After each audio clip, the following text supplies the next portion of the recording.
لیکن آج ہمارے ہاں کیا ہے، فیس بک کے اوپر ایک لفظ پڑھ لیا، سچا ہے یا نہیں ہے، اس کو شیئر کر دیا۔ اب مجھے ایک بات بتائیں، صحابہ تو اس ڈر سے حدیث بیان ہی نہیں کر رہے کہیں ایسا لفظ ہماری زبان سے نہ نکل جائے جو رسول کریم نے ادا نہیں کیا، اور ہم وہاں فیس بک کے اوپر جا کے جو تصدیق شدہ ہی نہیں ہے، ہاں کوئی ادارہ پوسٹ بنا کے آپ کو دے رہا ہے جو تصدیق شدہ ہے، جس کے علماء اتھینٹک ہے، تصدیق شدہ کام کرتے ہیں، وہ تو ٹھیک ہے، لیکن ہمارے ہاں غیر تصدیق شدہ باتیں اتنی عام ہو گئی کہ لوگوں نے ان کو سچا تصور کر لیا۔ جیسے مثال کے طور پہ اب نقصان یہ ہوا کہ ہم نے عقیدہ علماء کی بجائے قوالوں سے لینا شروع کر دیا۔ اب قوالی والا کہہ رہا ہے کہ بلال حبشی نے اذان نہ دی تو صبح سورج طلوع ہی نہ ہوا، حالانکہ تاریخ میں ایسی کوئی بات ہی نہیں ہے، ایسی کوئی حدیث ہی نہیں ہے، یہ سراسر جھوٹ ہے، لیکن قوال پڑھتا جا رہا ہے، عوام اس پہ نوٹ پھینکتی جا رہی ہے اور اس پہ جھومتی جا رہی ہے، حالانکہ حقیقت سے اس کا دور دور کا واسطہ ہی کوئی نہیں ہے۔ پھر یہ کہہ دیا جی اویس کرنی نے اپنے دندان کو شہید کیا تو اللہ نے ان کے لیے کیلے کا پھل نازل کر دیا، اس کی کوئی حقیقت ہی نہیں ہے۔ ایسی کثیر احادیث ہیں جن کا حقیقت کے ساتھ کوئی تعلق نہیں ہے، جیسے حدیث ہے مومن کے جھوٹے میں شفا ہے، ایسی کوئی حدیث نہیں ہے، لیکن ہمارے ہاں اتنی کثرت پا گئی یہ چیزیں کہ ہم نے ان کو سچ سمجھنا شروع کر دیا۔ جس سیدہ زہرا پاک صفائی کر رہی تھی، ذرا سا دوپٹہ آپ کا اوپر ہوا، ایک بال نظر آیا تو دوپہر کو سورج غروب ہو گیا، کوئی حدیث نہیں ہے۔ نقصان کب ہوا کہ جب ہم نے سنی سنائی باتوں کو آگے پھیلانا شروع کر دیا اور دین علماء کی بجائے قوالوں سے اور فیس بک سے حاصل کرنا شروع کر دیا۔ اب رہا مسئلہ کہ جب اتنی باتیں حدیث کے اندر جھوٹ شامل ہو سکتی ہیں تو کسی بزرگ کی کتاب میں کیوں نہیں ہو سکتی؟ یہ جتنی میں نے تمہید باندھی ہے وہ چشتی رسول اللہ جو کلمہ جس کو بنیاد بنا کر کچھ لوگوں نے اپنی دکانداری سے کافی سودا بیچا اور پوری دنیا کے اندر انہوں نے اپنی دکان کو چمکایا اور سودا بیچتے رہے، وہ پھکی بیچتے رہے۔ اب تھوڑی سی باتوں کو آپ نے توجہ کے ساتھ سمجھنا ہے۔ سب سے پہلے اہل سنت و جماعت کا عقیدہ سن لیں۔ سیدی اعلیٰ حضرت نے فتاوی رضویہ کے اندر جلد نمبر 15 میں اور 22 میں دونوں میں لکھا ہے، جو شخص بھی نبی پاک صلی اللہ علیہ وسلم کے علاوہ کلمہ اپنا پڑھوائے یا خود پڑھے، دونوں صورتوں میں وہ دار اسلام سے خارج ہے، اور اس نے زندگی میں جتنے نیک اعمال کیے تھے سارے تباہ ہو گئے، اس کے پلے کچھ نہیں رہا۔ یہ ہے عقیدہ، جو کلمہ پڑھے یا پڑھائے دونوں صورتوں میں یکفرہ، وہ دار اسلام سے خارج ہے، اور جتنے نیک اعمال وہ اپنی سابقہ زندگی میں کر چکا تھا وہ سارے کے سارے اس کے برباد ہو گئے ہیں، اس کے پلے اب کچھ نہیں رہا۔ یہ پہلے عقیدہ ذہن میں رکھیں۔ اب دوسری بات میں آپ سے کرنا چاہتا ہوں۔ سب سے پہلی بات، خواجہ صاحب نے ساری زندگی اپنے نام کے ساتھ چشتی نہیں لکھا۔ کیا کہا جی میں نے؟ کس کی بات کر رہا ہوں جی میں؟ خواجہ صاحب کا نام کیا جی؟ آج جو لیٹ آئے ان کی بڑی مہربانی ہے۔ یہ آپ کے لیٹ آنے لوگوں نے نا، جنہوں نے آدھی باتیں سنی ہوتی ہیں وہ اسی طرح رہ جاتی ہیں۔ خواجہ صاحب کا اصل نام معین الدین نہیں ہے، سید محمد حسن ہے آپ کا نام۔ کیا نام ہے جی؟ محمد حسن نام ہے۔ داتا صاحب کا نام بھی داتا صاحب نہیں ہے، علی بن عثمان ہے، ٹھیک ہے۔ شباز قلندر کا نام شباز قلندر نہیں ہے، عثمان ہے، ٹھیک ہے۔ یہ تو پھر بزرگوں کی بات ہے۔ اگر میں اسی مجلس میں پوچھ لوں کہ نبی پاک صلی اللہ علیہ وسلم کو فرشتے کس نام سے پکارتے ہیں تو ہم نے آدھوں نے چہرہ ویسے نیچے کر لینا ہے کہ میرے والی اشارہ نہ کر دیں۔ ہمیں کیا لگے اس بات سے جی؟ ہم تو صرف قوالی سنیں گے، دمالے ڈالیں گے، لنگر کھائیں گے اور اپنے آپ کو عاشق ثابت کریں گے۔ خدا کا واسطہ کچھ علم کے ساتھ بھی دوستی لگا لو، سنی بنے لیکن جاہل والے نہیں، پکے سچے علم والے سنی بنے، تاکہ پتا چلے کہ آپ صاحب علم لوگ ہوتے ہیں۔ تو پہلی دلیل کیا ہے؟ خواجہ صاحب نے اپنی زندگی میں ساری زندگی اپنے نام کے ساتھ چشتی لگایا۔ پھر بولیں جی، آہستہ آہستہ بولیں کہیں آپ کو یاد ہی نہ ہو جائے۔ اپنے نام کے ساتھ چشتی نہیں لگایا۔ افغانستان کے اندر ایک صوبہ ہے جس کا نام ہے چشت۔ کہاں پہ صوبہ ہے جی؟ خواجہ صاحب ہندوستان میں ہے، ٹھیک ہے، اور یہ چشت صوبہ کہاں پہ ہے؟ ابھی آپ گوگل پہ جا کے سرچ کریں کہ افغانستان کے صوبے، وہاں پہ آپ کو ایک صوبہ ملے گا جس کا نام ہے چشت۔ خواجہ صاحب کے کچھ مرید اس علاقے میں رہتے تھے جو افغانستان میں چشت کا علاقہ ہے۔ اب دیکھیں نا، جیسے ہم لاہور میں رہتے تو ہم لاہوری کہلائیں گے، ملتان میں رہنے والے ملتانی، قصور میں رہنے والے۔ تو لوگ اپنے ناموں کے آخر میں اپنے جو علاقے ہوتے ہیں ان کی پہچان کے لیے وہ نام لگا لیتے ہیں، تاکہ پہچان ہو کہ یہ کس علاقے سے آئے ہیں، جیسے لاہوری ہو گئے، ملتانی ہو گئے، قصوری ہو گئے، ٹھیک ہے، تو یہ جوڑ لیا جاتا ہے۔ اب خواجہ صاحب کے جو مرید چشت میں افغانستان میں رہتے تھے، سب سے پہلے خواجہ صاحب کے وصال کے کئی سال بعد انہوں نے اپنے ناموں کے آگے چشتی لکھنا شروع کیا، اور وہ خواجہ صاحب کے خلیفہ بھی تھے۔ پھر جب ان خلفاء نے آگے بیعت کرنا شروع کی تو پھر جو جو ان کا مرید بنتا گیا وہ اپنے نام کے ساتھ چشتی لکھتا گیا۔ تو پہلی دلیل تو یہ ہے خواجہ صاحب کے یہ کلمہ نہ پڑھانے کی کہ خواجہ صاحب نے ساری زندگی اپنے آپ کو چشتی لکھا۔ یہ کس نے لکھا ہے؟ کئی سو سال کے بعد آپ کے، اور ان کی وجہ کیا تھی کہ وہ کس علاقے میں رہتے تھے؟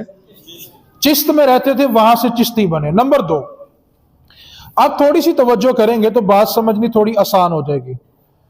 چشتی میں جو چے ہے، آپ کے علم میں ہے کہ عربی زبان میں لفظ چے نہیں ہوتا، ٹھیک ہے، الف با تا ثا جیم ہا خا دال زال، چا ہوتا، چے ہوتا۔ اچھا، لا الہ الا اللہ، یہ کون سی زبان ہے جی؟ رسول اللہ، اور درمیان میں چشتی، یہ تو عربی زبان ہی نہیں ہے، یہ تو کلمہ بنتا ہی نہیں ہے، ٹھیک ہے۔ دوسری دلیل کیا ہے کہ چشتی عربی زبان کا لفظ، کیونکہ عربی زبان میں چے نہیں ہوتا۔ تیسری بات یہ ہے، جیسے میں نے آپ کو چند مثالیں دی کہ کچھ لوگوں نے احادیث کے اندر بھی کذب بیانی کی، جھوٹی باتوں کو شامل کر دیا۔ جن کتابوں کا حوالہ دے کر کچھ لوگ اپنی دکان چمکا کے یہ کہنا چاہتے ہیں کہ یہ چشتی رسول اللہ کلمہ ہے، وہ جتنی کتابیں ہیں ان میں سے ایک کتاب بھی خواجہ صاحب نے نہیں لکھی، ایک کتاب بھی خواجہ صاحب کے خلفاء نے نہیں لکھی۔ اب مثال کے طور پہ کتاب کوئی بندہ لکھتا ہے اور وہ مارکیٹ میں جا کے کسی کے نام سے چھپوا دیتا ہے، تو اب مجھے بتائیں جس کے نام سے چھاپی گئی اس کا قصور کیا ہے؟ یہاں تو لوگ نے نبی پاک صلی اللہ علیہ وسلم کی ذات کے ساتھ جھوٹ منسوب کر دیے۔ اولیاء تو بہت بات کی بات ہے، جب نبی پاک صلی اللہ علیہ وسلم کی احادیث کے اندر کذب بیانی کی جا سکتی ہے تو اولیاء کے ساتھ کسی بات کو منسوب کرنا تو مشکل کام ہی نہیں ہے۔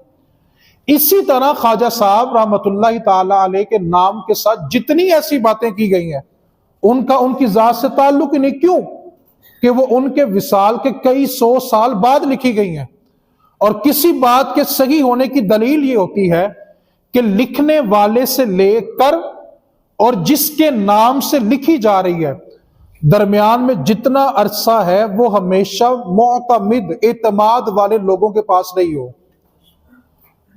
اب کس کے پاس یہ دلیل ہے کہ جو کتابیں خواجہ صاحب کے نام سے منسوب کی گئی ہیں وہ خواجہ صاحب نے لکھی ہیں کہ نہیں لکھی؟ تو جب احادیث کے اندر جا کے لوگ 2 نمبری کر سکتے ہیں تو اولیاء کے ساتھ کیوں نہیں کر سکتے؟ ٹھیک ہے، تو سب سے بڑی دلیل کیا؟ خواجہ صاحب نے ساری زندگی اپنے نام کے ساتھ چشتی لکھا۔ اس کی وجہ بلا کیا بنا؟ ہمارے جاہل قسم کے خطبہ، ہوا یہ کہ ہم نے پیسہ دیا کانوں کی لذت کے لیے۔ میں بڑے وثوق سے ممبر رسول پہ ببانگ دہل بغیر کسی کے ڈر سے کہا کرتا ہوں، ہم نے بہت سارے لوگوں نے دین کو اپنے کانوں کی لذت کا نام دیا ہوا ہے۔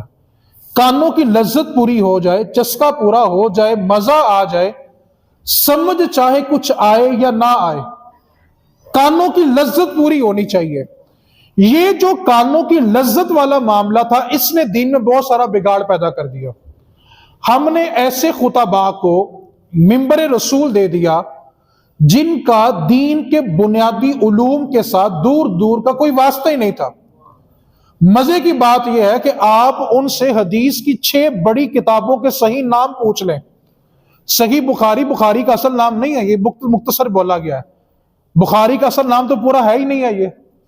آپ ان سے یہی پوچھ لیں بھائی جو آپ نے حدیث کی سب سے مشہور کتاب بخاری ہے نا، اس کا صحیح نام بتا دیں، نہیں پتا۔ ہم لوگوں نے جب ممبر ایسے لوگوں کے حوالے کر دیا جن کی دین پر گرفت نہیں تھی، پھر انہوں نے جو سنایا ہم نے وہ سنا بھی اور آگے بیان بھی کیا۔ اس کی وجہ یہ ہے، ہم اگر علاقے میں کوئی چھوٹا مکینک بلائیں گے تو وہ ہمارا کام 200 کا بھی کر دے گا۔ اگر ہمیں انجینئر چاہیے، کاریگر چاہیے، وہ کہے گا جی میری فیس 2000 روپیہ ہے، ہم 2000 نہیں دیں گے، 200 والے سے بیڑا گرک کو ضرور کروا لیں گے۔ یہ بات بیان کر کے میں یہ نہیں کہہ رہا کہ مہنگا دیندار بلاؤ، سمجھانا یہ چاہ رہا ہوں کہ اگر ہم اپنی چیز بچانے کے لیے 2000 خرچ سکتے ہیں کہ اچھا انجینئر آئے گا تو ہماری لاکھوں کی چیز بچ جائے گی، تو میں یہ کہنا چاہتا ہوں آپ نے دین کے بارے میں اتنا سستا بازار کیوں لگا دیا؟ افسوس یہ ہوا کہ جو پڑھے لکھے لوگ تھے وہ غریب بھی رہ گئے، اور جو جاہل قسم کے خطابات ہیں انہوں نے ایک ایک رات کے 50,000 بھی لیے اور امت کے عقیدوں کا بیڑا غرق بھی کیا۔ مجھے افسوس ان خطابات پہ نہیں ہوتا، افسوس ان کو بلانے والوں پہ ہوتا ہے کہ بلانے والوں کا معیار کیا ہے۔ جیسے ہمارے اس وقت جو دور کے بڑے بڑے خطباء ہیں جو اچھا کام کر رہے ہیں، صحیح العقیدہ بھی ہیں، لوگ ان کا بیان بھی رکھ لیتے ہیں اور ساتھ طبلے بجانے والے نعت خوان بھی رکھ لیتے ہیں کہ اچھے عالم سے بیان بھی سن لیں گے اور کانوں کا چسکا بھی پورا کر لیں گے۔ جب دین داروں نے مزاج یہ بنا لیا تو مجھے بتائیں اس کی اصلاح کیا ہوگی؟ اب سلسلہ چشت کے اندر قوالی مشہور ہے، اور سلسلہ چشت کے اندر قوالی نے بہت عروج پایا کیونکہ خواجہ صاحب نے آ کے اس کی بنیاد رکھی تھی۔ قوالی کی مخالفت نہیں ہے، کیا کہا ہے جی میں نے؟ پھر بولے جی، قوالوں کی مخالفت کرنے لگا ہوں۔ اب لوگ کہتے ہیں جی خواجہ صاحب نے قوالی سنی، مولویوں کو کیا تکلیف ہے؟ میں نے کہا تکلیف نہیں ہے، خواجہ صاحب نے جو کام کیے پہلے تم بھی کر لو، بعد میں بیٹھ کے قوالی بھی سن لینا۔ اب نماز ایک نہیں پڑھیں گے اور کہیں جی خواجہ صاحب کی قوالی پہ جا رہے ہیں، بیڑا غرق کر دیا قوالوں نے ہمارے عقیدوں کا۔ میں کہتا ہوں قوالی سننی ہے، داتا صاحب نے کشف المحجوب کے اندر جو شرائط لکھی ہیں قوالی سننے کی، وہ شرائط پوری کرو، اس کے بعد قوالی کو سن لو۔ سلسلہ چشت کے سب سے بڑے بزرگ خواجہ صاحب کے مریدوں میں وہ نظام الدین اولیاء آتے ہیں۔ نظام الدین اولیاء رحمۃ اللہ علیہ جب بالکل ضعیف ہو گئے تو آپ کے دور کے اندر نا لوگ مزامیر سے، یہ جو ساز ہوتے ہیں، یہ طبلے ہوتے ہیں، ہارمونیم ہوتا ہے، اس سے قوالی سننے لگے۔ تو آپ نے اپنے مرید کو بلایا اور کہا کتاب لکھ قوالی کے خلاف۔ کس نے کتاب لکھوائی جی؟ سلسلہ چشت کے بڑے بزرگ نظام الدین اولیاء۔ اور آخر میں جملہ بلا کیا لکھا؟ جس طرح قوالی آج شروع ہو گئی ہے، اس قوالی کو سننا اسی طرح حرام ہے جس طرح زنا کرنا حرام ہے۔ یہ سلسلہ چشت کا فتویٰ ہے۔ آپ قوالی سنیں لیکن وہ شرائط کے اوپر آئیں جو شرائط داتا صاحب نے لکھی ہیں۔ اب قوالی کی شرائط بلا کیا ہے؟ سب سے پہلی شرط یہ ہے جس مجلس میں قوالی ہو رہی ہے وہاں پہ ایک کامل بزرگ، کامل پیر ہو، باشرہ پیر ہو، جو داڑھی منڈوا کے گندی نالی میں باتا ہو، باشرہ نہیں ہوتا۔ پہلی شرط کیا ہے جی؟ وہاں پہ پیر کون سا ہونا چاہیے جی؟ اگلی شرط سنے تو قوال سارے ہی مر گئے۔ فرمایا کہ قوالی کرنے والا بھی باشرہ اور 5 وقت کا نمازی اور عالم دین ہو۔ قوالی پڑھنے والا کون ہو جی؟ بلاؤ قوال کوئی۔ قوالی کی مخالفت ہے، کس کی مخالفت ہے جی؟ کیونکہ بیڑا گر کس نے کیا؟ اب تو اللہ ماشاءاللہ لوگوں نے وہ جو خسروں کا ناچ گانا ہوتا تھا، کنجر خانہ ہوتا تھا تیل مہندیوں پہ، وہ چھوڑا، اس کا آلٹرنیٹ قوالی نائٹ رکھ لی۔ بے پردہ عورتیں، آدھے لباس والی عورتیں قوالوں کو جا کے ویلے دے رہی ہیں، اور وہ سامنے کیا پڑھ رہا ہے؟ علی کی شادی یا فاطمہ سے۔ میں کہتا ہوں ڈوب کے تو مر نہیں جاتا۔ کن کو کن کے ساتھ ملا رہا ہے؟ وہ جن کا آنچل قیامت والے دن انبیاء بھی نہیں دیکھیں گے، وہ ہستی سیدہ فاطمہ کہلاتی ہیں، اور تو نے یہاں بے پردہ عورتوں کو کہہ دیا کہ آج علی کی شادی فاطمہ کے ساتھ ہے۔